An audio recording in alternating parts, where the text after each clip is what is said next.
자, 하나님께서는 왜 바로 예수에 대해서 더 이야기하지 않으시고 잠깐 멈추시고 세례 요한의 이야기를 삽입했을까요?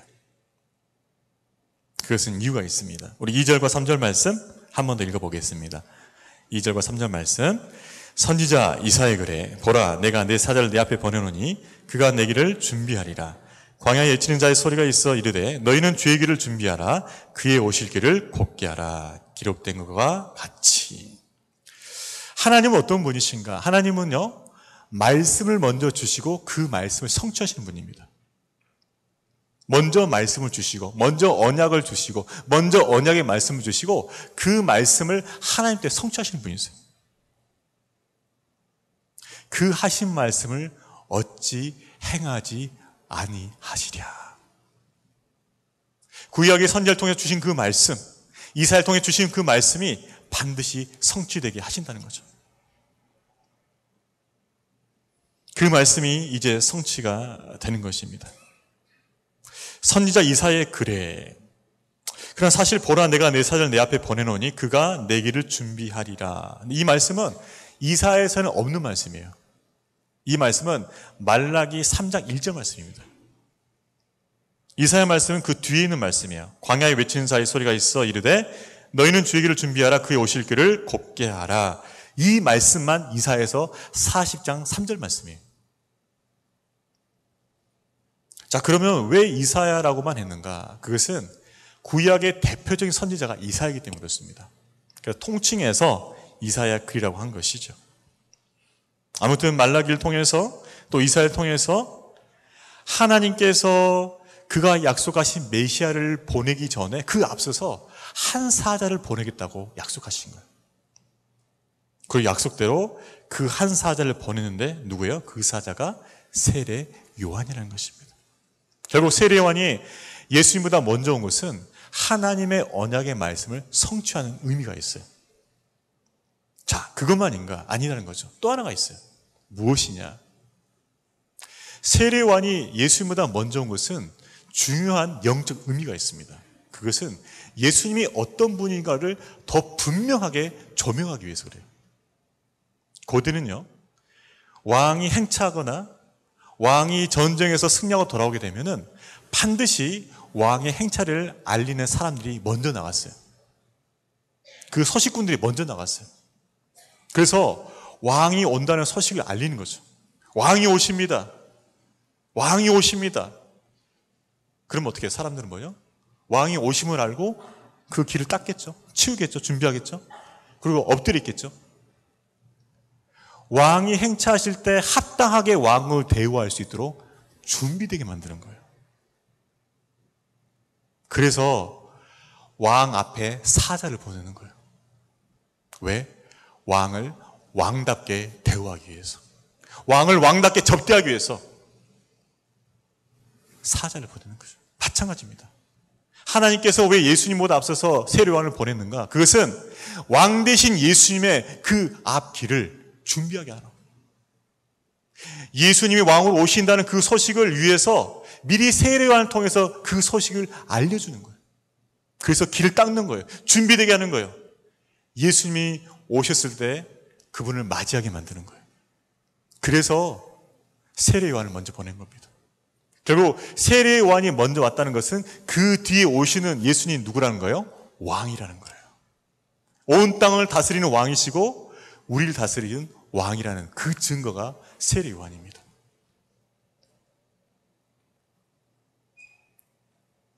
자, 그렇다면 세례 요한은 어떻게 예수님의 오심을 준비했는가? 이것이죠. 우리 4절과 5절 말씀 있습니다. 4절과 5절 말씀. 세례 요한이 광야에 이르러 죄사함을 받게 하는 회개의 세를 전파하니 온 유대 지방과 예루살렘 사람이 다 나아가 자기 죄를 자복하고 요단강에서 그에게 세례를 받더라라는 것입니다. 많은 유대 지방과 예루살렘 사람들이 요단강에서 세례 요한에게 세례를 받았다고 나와 있어요. 근데 그 세례를 어떻게 말하고 있습니까? 자신의 죄를 고백하고 뭐요? 죄사함을 받게 하는 회개의 세라는 거죠. 결국은 자신의 죄를 고백하고 회개함을 통해서 죄사함을 받는 세례라는 것이죠. 자, 왜 세례요한은 이 죄사함을 받게 한 회개의 세례를 베풀었을까요? 그것은 이 세례요한이 예수님의 예표이기 때문에 결국 죄사함을 받게 하는 회개의 세례를 베푸는 통해서 그 뒤에 오실 예수님의 주된 사역이 죄사함임을 알리기 위해서 그렇습니다. 그렇습니다. 여러분, 예수님께서 왜 이 땅에 오셨을까요? 왜 이 땅에 인간 몸을 입고 오셨습니까? 그것은 죄를 용서하기 위해서 오신 것입니다. 죄 사하기 위해서 오신 거예요. 누구의 죄? 저와 여러분의 죄를 용서하기 위해서. 저와 여러분의 죄를 용서하기 위해서, 저와 여러분의 죄를 사하기 위해서 예수님께서 오신 거예요. 그것을 세례요한이 미리 말해주고 있는 거예요. 그 당시 세례요한의 센세이션은 너무나 컸습니다. 모든 신분 계층들이 막론하고 상관없이 다 세례요한께 오는 거예요. 오늘 말씀 보니까 뭐라 나왔습니까? 온 유대지방과 예루살렘 사람들. 그 소문이 다 퍼진 거예요. 모든 사람들이 야, 우리 세례 한번 가보자. 그 하나님의 말씀 증거한다더라. 그가 세례를 베푼다더라. 하나님께 보내신 이 시대 선자라더라. 우리가 가야지 않겠냐? 센세이션이 일어나기 시작한 거예요. 그래서 세례요한께 압도가기 시작합니다. 근데 지금 그는 어디 있어요? 광야에서 광야. 아무도 찾지 않는, 아무도 가고 싶지 않은 그 광야에서 있단 말이죠. 근데 그 유대와 예루살렘에 있는 그 사람들이 다 광야로 줄져 오는 거예요. 놀라운 일이었죠. 왜 그랬을까요? 왜 광야에 저 초라한 낙타털을 입고 있는 먹는 거라고는 석청, 꿀, 메뚜기, 지금은 보양식이겠지만 그 당시엔 그게 아니었어요. 정말 보기에 초라하기 볼품없는 그런 사람에게 왜 모든 사람들이 다 줄져 나가냐 이 말이죠. 그것은 두 가지 이유입니다. 하나는 말라기 선지자 이후 400년 동안, 즉 예수님이 오시기 전까지 하나님의 말씀을 전한 선지자가 없었어요. 400년 동안 암흑기란 말입니다. 영적 암흑기예요. 그러다 보니까 진정 하나님의 말씀을 전한 선지자 나타나니까 그 말씀이 꿀처럼 단 거예요. 그 말씀이 생명의 말씀이에요. 그 말씀을 통해서 하나님의 은혜를 깨달았어요. 400년 동안 암흑기 가운데 말씀의 빛이 비로소 비춘 거예요. 그래서 그 말씀의 빛으로 사람들이 나오는 것이죠. 또 한 가지 이유는 그 당시에 하나님 말씀을 가르친 사람이 없지는 않았습니다. 대제사장들, 바리새인들, 서기관들, 율법학자들이 있었어요. 근데 문제는 뭐냐? 이 사람들이 하나님 말씀을 제대로 깨닫지 못했다는 거죠. 예수님 표현에 의하면 소경인 거예요. 말씀을 가르치는데 소경을 가르치고 있는 형국이라는 거죠. 왜요? 말씀의 본질을 몰랐기 때문에 그래요. 하나님 말씀, 율법의 본질은 사랑과 생명입니다. 하나님을 사랑하고 내 이웃을 사랑하라. 영혼의 생명을 존중히 여겨라. 이것이 율법의 핵심이에요. 근데 율법의 본질을 못 깨달으니까 이 사람들이 했던 신앙의 패턴이 뭐냐? 그저 보이는 율법을 지키는데 급급한 거예요. 보이는 그 율법을 지키는데 급급하다 보니까 형식적인 신앙생활을 하는 거죠. 어떻게 하면 안식일 잘 지킬까? 10km 이상 나가면 안 된다. 불 피우면 안 된다. 요리하면 안 된다. 가다가 낫으로 벼 이삭을 자르면 안 된다. 자꾸 그런 것만 만들어내는 거예요. 수백 가지 만들어내는 거예요. 그런 율법을 배우는 사람들은 마음이 어떨까요? 답답하죠. 너 이거 하면 안 된다. 이거 하면 안 된다. 이거 하면 안 된다. 무슨 뜻이에요? 은혜가 없는 거예요. 은혜가. 말씀은 배우는데 은혜가 없어요. 왜? 본질을 깨닫지 못하니까. 그저 그 율법으로 그 세부된 지침으로 사람들 계속 올가매는 거예요. 올가매는 거예요.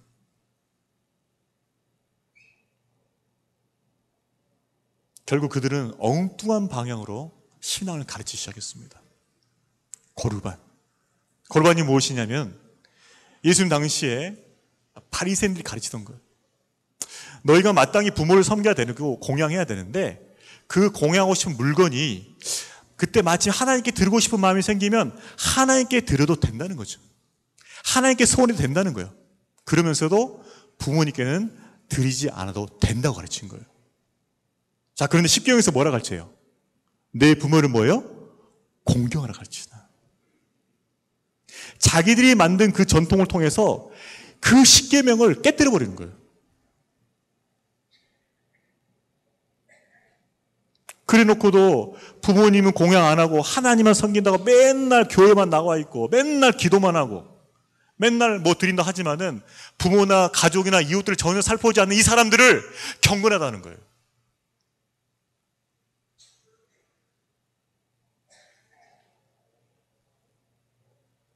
또 하나 이 사람들은 외식에 빠져버렸습니다. 외적으로 보이는 그 율법을 지키라고 애를 쓰다 보니까 내면을 돌보지 않는 거예요. 그래서 외식에 빠져버렸어요. 갈 때마다 말씀 경구, 말씀이 써져 있는 것을 머리 이마에다 다 달고 다녀요. 여기 옷술, 여기 옷 소매에다 달고 다녀요.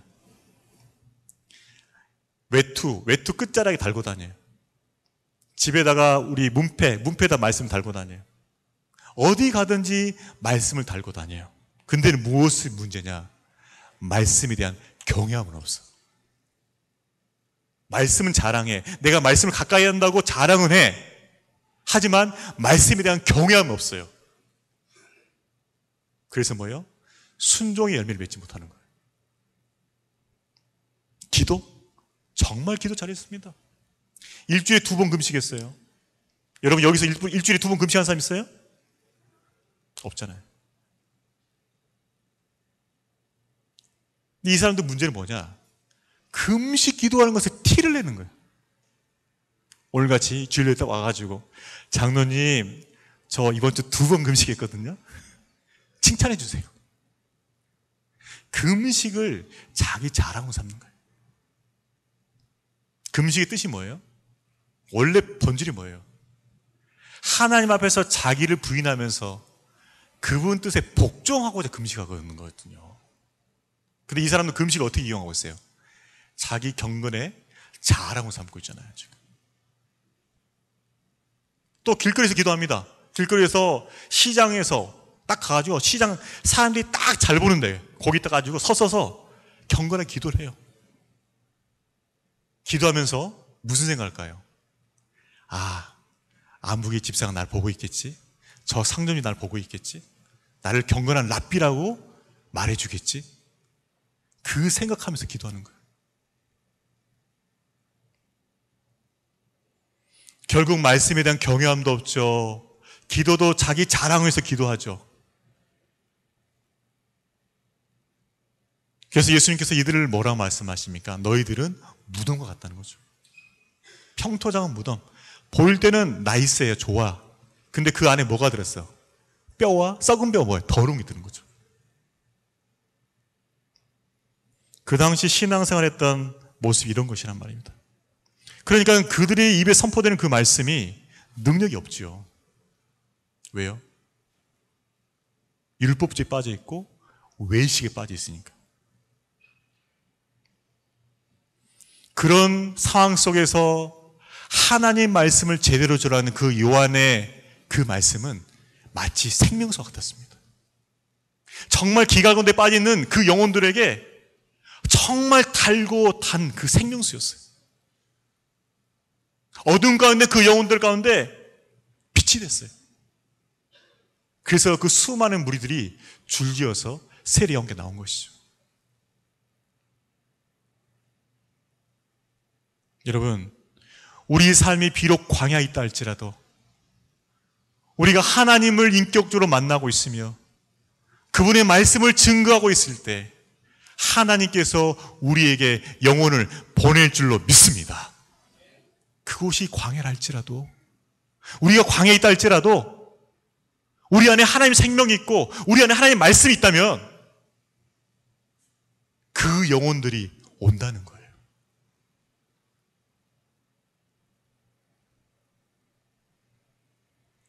우리는 광야이기 때문에 안 돼. 내 형편 이래서 난 안 돼. 주님을 위해서는 이런 조건들이 다 갖춰져야 되는데, 똑똑해야 되고, 좋은 학교 나와야 되고, 돈도 좀 가져야 되고, 어떤 백그라운드가 있어야 되는데, 나는 광야이기 때문에 안 될 수밖에 없어. 라는 것이 아니라는 거예요. 광야에서도 하나님은 역사하십니다. 광야에서도 하나님의 역사는 이루어집니다. 수많은 무리들이 세례 요한에게 오고 있는 것이죠. 결국은 우리에게 생명이 있냐 없냐 이 문제예요. 우리에게 생명이 있으면은 그 생명을 알고 영혼들이 찾아올 줄로 믿습니다. 우리 교회 안에 생명이 있다면, 우리 안에 생명이 있다면, 우리 교회 안에 생명이 있다면 하나님께서 그 영혼들을 보내주실 줄로 믿습니다. 우리 안에 생명이 있다면. 그러나 우리 안에 생명이 없다면 영혼들이 오기는 고사하고 우리가 먼저 말라 죽을 거예요.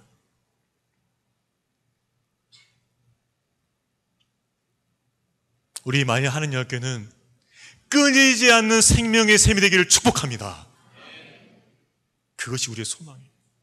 내가 끊이지 않는 생명의 소망, 생명의 샘이 되겠고, 우리 공동체가, 우리 만일 한 연합교회가 끊이지 않는 그 생명수를 공급하는 샘이 되어야 돼요.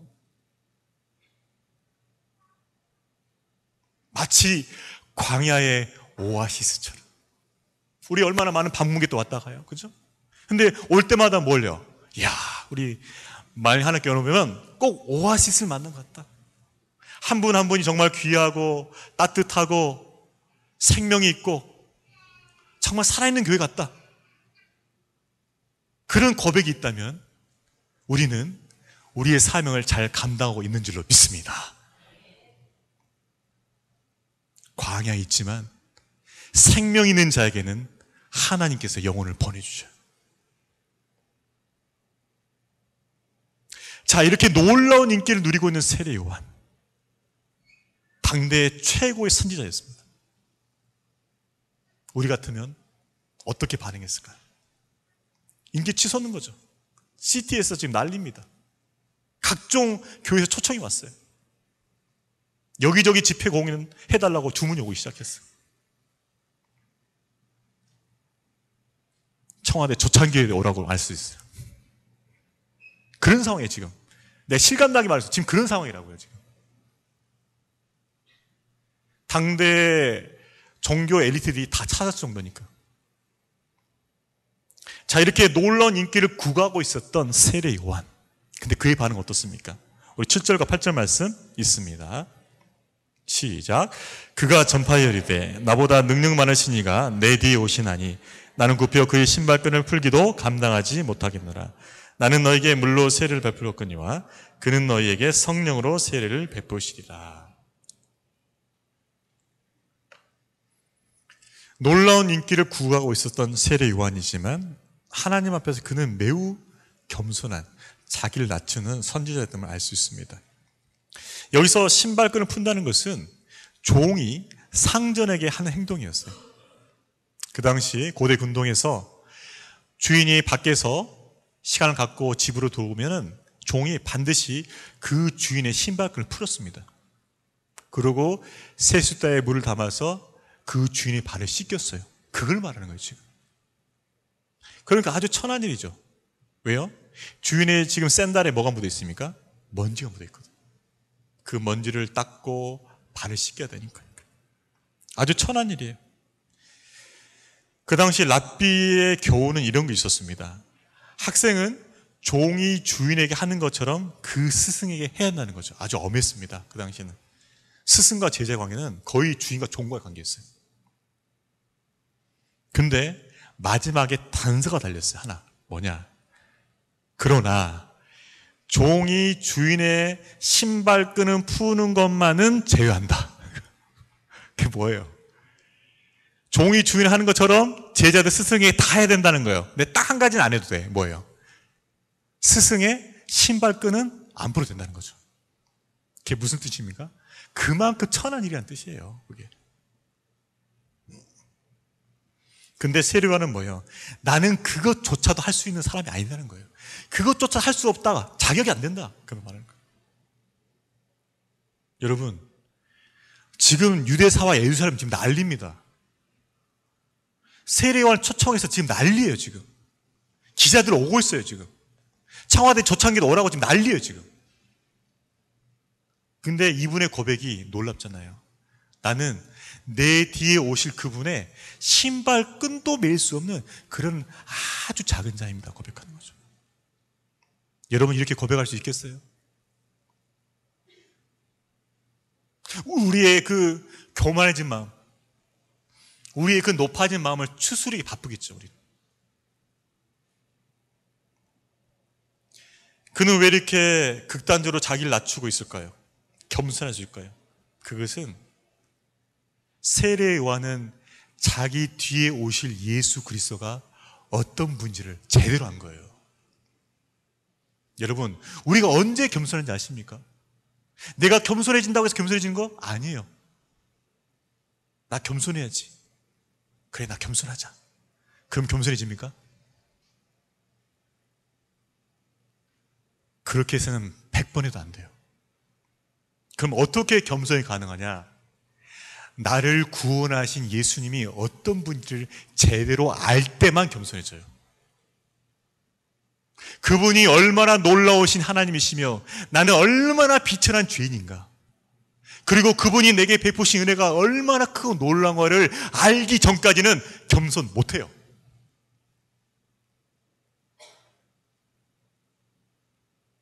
예수님이 얼마나 크신 분이시고 나는 얼마나 비천한 죄인, 이사야 고백처럼 정말 벌레만도 못한 죄인인 것을 알아야 돼요. 그 벌레만도 못한 죄인을 구원하신 하나님의 크고 놀라운 사랑을 깨달아야 돼.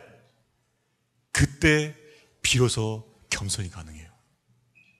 그 전까지는 겸손한 척하는 거예요. 근데 세례 요한은 그걸 안 거예요. 그래서 겸손한 거예요.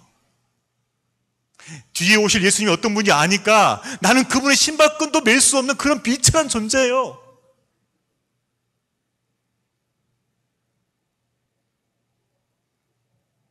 그러면 세례 요한이 안 예수 그리스도는 누구십니까?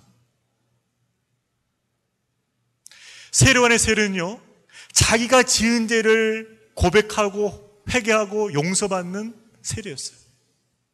결국 내가 과거에 지은 죄만 용서받는 그런 세례란 말입니다. 그럼 이 세례의 한계는 뭐냐? 내가 요한의 세례를 받고 나서 또 다시 죄를 지으면 또 뭐 해야 돼? 또 회개 세례를 또 받아야 돼, 이건. 구약의 동물 제사 드리는 제사와 똑같단 말입니다. 구약의 제사가 어땠어요? 대제사장 1년마다 모든 이스라엘 백성들 다 모아가지고 하나님 앞에 나아가는 거예요. 용서받았어. 근데 1년 동안 또 죄를 또 짓잖아. 그럼 1년 뒤에 또 나가야 돼. 딱 1년 효력이에요. 그런데 예수님께서 주시는 죄사함은 차원이 다른 거예요. 어떻게 해요? 우리가 예수를 믿기만 하면 우리의 과거의 모든 죄 다 용서받고 지금의 죄도 용서받고 우리의 앞으로 우리의 연약함 때 지을 그 죄까지도 용서함을 받는 영원한 죄 사함임을 믿습니다. 차원이 달라요. 그래서 영어에서는 once and for all, 단 한 번이지만 그 단 한 번이 영원한 효력을 나타내는 완전한 제사였다고 말하는 거죠. 십자가에서 단 한 번 죽으신 그 제사지만 너무나 완벽한 제사이기 때문에 영원한 효력을 믿는다는 거죠. 2000년 지난 지금 우리가 예수를 믿어도 우리의 모든 죄가 용서받는 영원한 효력을 갖는 제사라는 거예요. 그 은혜를 저와 여러분 입었습니다. 아멘. 어떻게 세례 요한의 세례와 비교될 수 있겠어요? 단 한 번이지만 그 십자가에서 우리 모든 인류의 죄를 다 대신 담당하시고 그 피로 완전히 깨끗하게 해결하시면서 그 예수님의 사랑을 믿기만 하면 모든 죄가 용서받는 그 영원한 죄 사함을 우리에게 주신 거예요. 이걸 안다면 어찌 세례 요한이 자기 자신을 낮추지 않을 수 있을까요? 또 세례 요한은요, 물로 세례를 줬어요. 그저 너가 회개하고 용서함 받았고 네 죄가 깨끗이 씻김 받았다는 확증에 불과해요. 그건. 그 자체는 능력이 없어요. 물 자체는. 근데 예수님이 베푸신 이 성령의 셈이 달라요. 이 성령 능력이에요. 그래서 그 성령의 세례를 받으면은 우리의 죄된 모습을 이기면서 거룩한 삶을 살게 되는 줄로 믿습니다. 예수님이 베푸신 세례는 요한이 베푸는 세례하고 차원이 달라요. 그것은 그냥 물이에요. 물. 네 깨끗한 받았다 확증한 그냥 물이에요. 물. 하지만 예수님께서 우리에게 주시는 그 성령은요, 우리의 죄된 모습을 이기게 하시는 거예요. 하나님의 선하신 뜻이 무엇인지 깨닫게 해주시는 거예요. 그분의 뜻대로 살아갈 수 있는 능력을 주시는 거예요. 새 생명과 새 삶을 주시는 하나님의 선물인 줄로 믿습니다. 그러니 어찌 세례 요한과 예수님이 비교가 될 수 있다는 거죠. 세례 요한은 안 거예요. 나는 그분에 비해서 아무것도 아니다. I am nothing! 아무것도 아니다. 나는 그저 그분을 알리기 위해서 먼저 온 그림자에 불과하다. 나는 그분을 오신다는 것을 선포하는 소리에 불과하다. 아무리 수많은 사람들이 환호하고 갈채를 보내고 나를 유명한 선지자로 취급한다 할지라도 나는 그분의 오심을 예비하는 소리에 불과하다. 세례 요한은요, 자기의 정체성을 분명히 알고 있었던 것이죠. 그 세례 요한을 예수님께서 어떻게 평가하셨는가? 이렇게 평가하셨습니다. 어떻게 평가하셨을까요? 지금까지 선지자 중에서 세례 요한보다 큰 자가 없다는 것이에요. 광야에서 예수님의 오심을 예비하면서 그분의 소리가 되어서 겸손히 주님의 길을 예비했던 그 세례 요한을 큰 자라고 말씀하고 계시는 것이죠. 여러분, 저와 여러분이 우리 세례 요한처럼 그렇게 주님 오심을 준비하면서 나아갈 때 하나님께서는 우리를 큰 자로 세워주실 것입니다.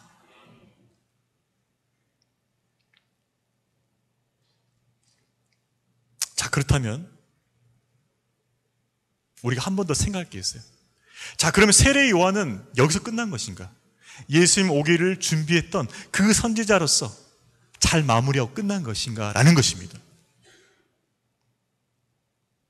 근데 그렇지 않다는 거예요.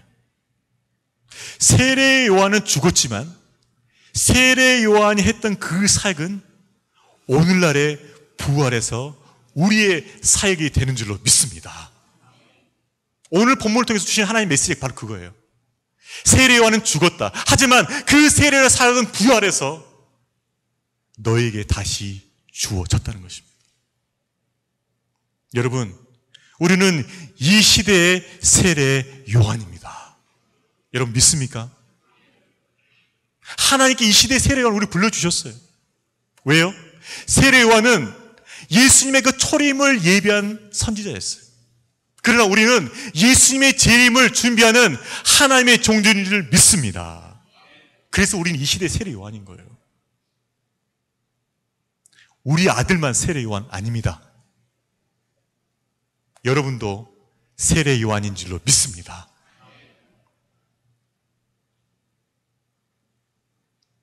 여러분을 세례 요한을 지금 불러주셨어요. 주님 다시 오는 그때까지 너희가 그분의 길을 준비하라.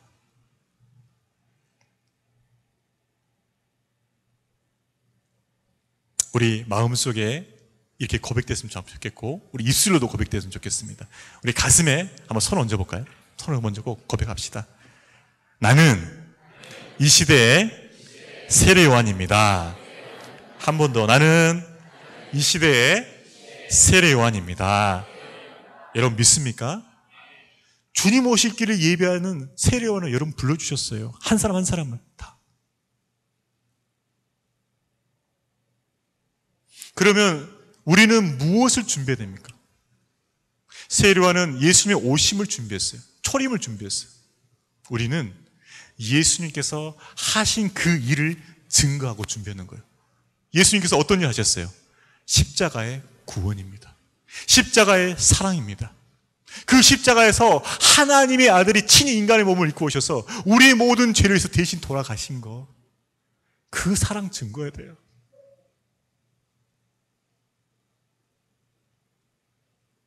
인간이 한 인간을 위해서 죽어준다는 거 쉽지 않습니다. 근데 하나님이 그 죄된 인간을 위해서 죽어준다는 거 말도 안 되는 거예요. 하나님의 아들이 인간의 몸을 입고 와서 우리 위해서 죽어준다는 거 말도 안 되는 거예요. 근데 그 말도 안 되는 일이 십자가에서 일어난 거예요. 그 말도 안 되는 그 일을 증거하라고 우리를 부르신 거예요.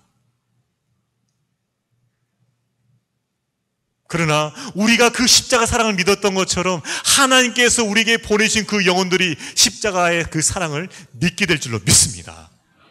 내가 믿었으면 그 사람도 믿게 돼요.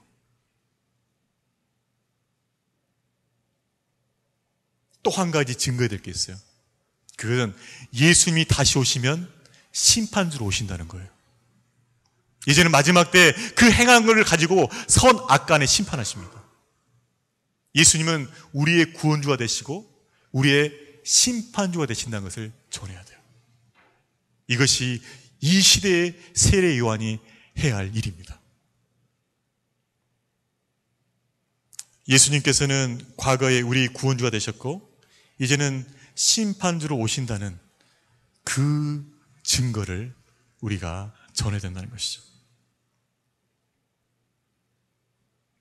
우리가 그런 삶을 살아갈 때 예수님께서 세례요한에게 그보다 더 큰 자가 없더라고 칭찬하셨던 것처럼 우리의 삶을 복되게 하시고 칭찬하실 줄로 믿습니다.